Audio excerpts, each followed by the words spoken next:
Good evening. Welcome to Conspiracy Cafe. I'm with you now. I'll be with you to the end, and hopefully that will be a long, long, long time from now. We've had a very busy day. It's a triple header Thursday for me. It started with the Power Hour at 8:30 and the Smoking Gun at 10 o'clock for 2 hours, and now we're here at night for Conspiracy Cafe, only here on thatchannel.com. We thank Joyce for all the kudos she gives us, and if you're coming from the Power Hour, welcome aboard.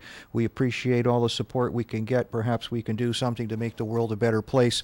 I had a short zap just before the show, but it was just a little bit too late to introduce it into the format. Unfortunately, I've got some bad news from one of the faithful that who started up an anti-New World Order Facebook page and started to deal with some of the sensitive issues we have going on in this country. He got a visit from the Gestapo, got his door kicked in and such like that. We don't have enough details to really report on it, but that doesn't mean that won't be the subject of a few foul words coming from our general direction about the fascism that exists in this land and how we have to rid it as soon as possible so that young men and women can grow up free and have their opinions and speak in public forums, including Facebook, and not have to fear oppression. We left a lot of that stuff behind when we came from Europe. We had half the family in Nazi Germany, another half in Stalin's Russia, and we thought we came to a free country, and it appears we were sadly mistaken because the fascism was always here. It's just we didn't know it was so well buried. But we'll keep exposing the lies and leading you to plateaus where we can eliminate this disease from the human race once and for all. We stopped last week. We had so much material to deal with, so we'll pick up a little bit from where we left off in Haiti and some of the New World Order plans. We discussed this a little bit on the Smoking Gun this afternoon. But the New World Order always likes to put something forward to tease you. Like we have to look at them as deranged serial killers because they are. They just do it en masse as opposed to one at a time like some of the more traditional serial killers.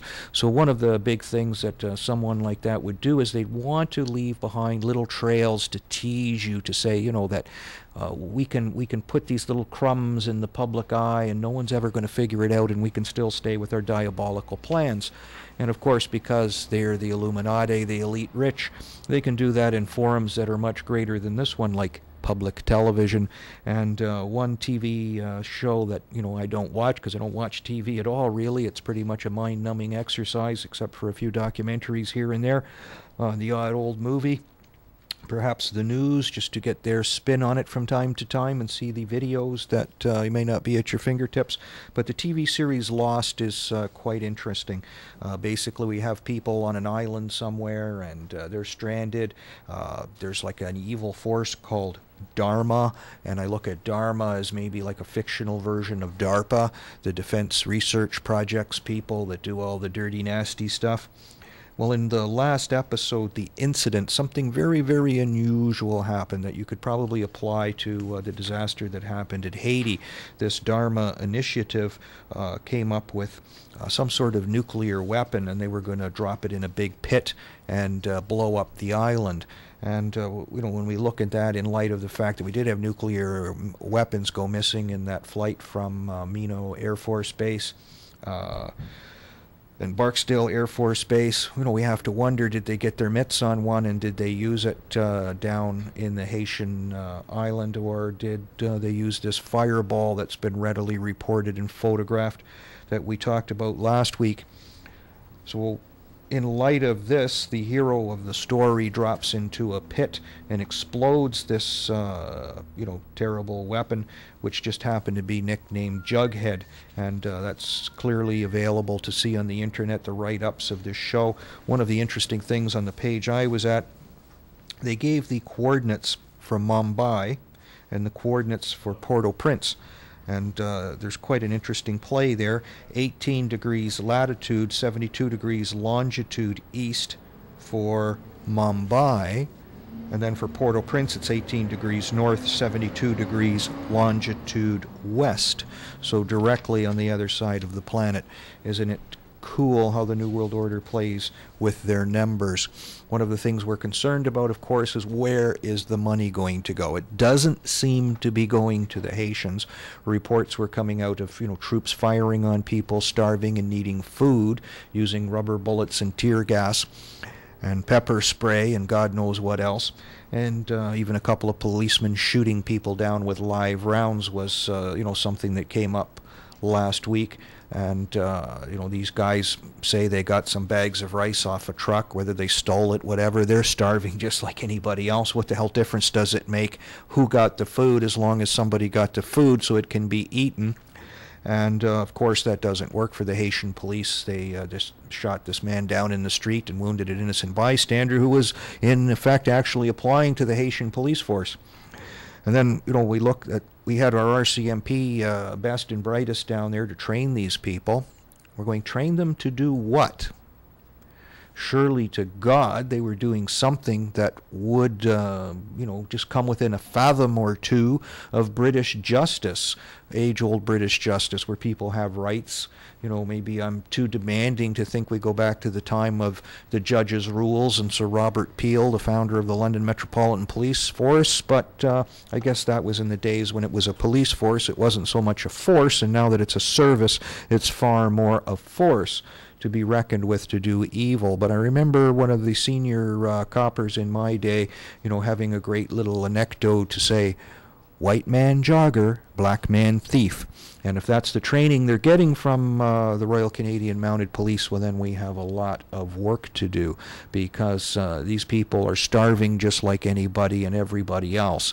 So I could see, as the old Robert Peel type of guy, and someone who was trained by an officer who served long and hard with the London Metropolitan Police and had an adage of not only must justice be done, but justice must appear to be done. Under circumstances like that, I can see walking up to those yaps and just saying, air, what goes on here, boys? You got plenty of rice for everybody. Let's divvy that up amongst the people around here and everybody leaves happy. I don't have to pull out my 9mm Burp-O-Matic and shoot them in the back. It just seems to be a little bit of overkill, no pun intended.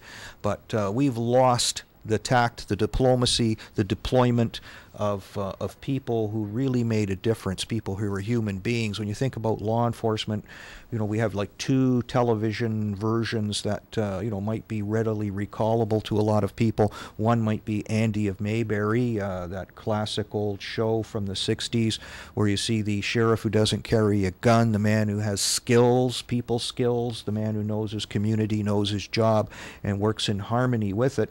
And then the comedy Police Academy, where we see the chap called Tackleberry, who's armed to the teeth and is just a total klutz and a maniac, being now the modern day standard for law enforcement. I think we should tie some of these guys up and make them watch Andy of Mayberry. It's a far, far, far better world and a far, far more effective police type of scenario than what we have now.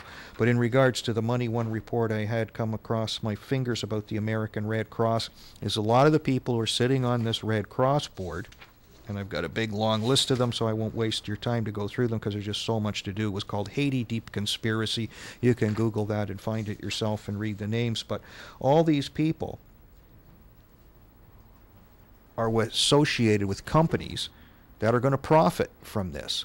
So just take, for example, one might be Caterpillar. So an executive from Caterpillar says on the Red Cross Commission and doles out the money, and by the same token, it's going to go to his company, which is going to profit from all this sort of thing. So you can see where they strategically place these people.